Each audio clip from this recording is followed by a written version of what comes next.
Me gustaría escuchar algo en su idioma, para que diga algo en su idioma para las redes sociales.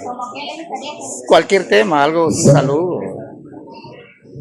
Para las redes sociales, algo sobre, algo en su idioma para ver cómo el fonema, el todo.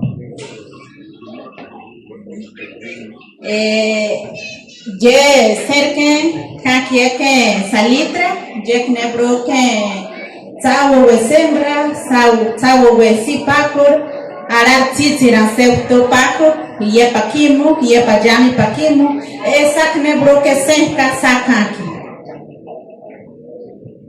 Muy bien. Ella se llama Marta y ella vive en Salitre y trabaja como maestra de idioma bribri, trabaja en Sembra, en Palmital, y pues ella está enfocado a enseñarle a los niños el idioma bribri desde temprana edad, porque es importante, además que no solamente porque el gobierno le paga, sino porque es su sentimiento que ella quiere transmitir eso a los niños.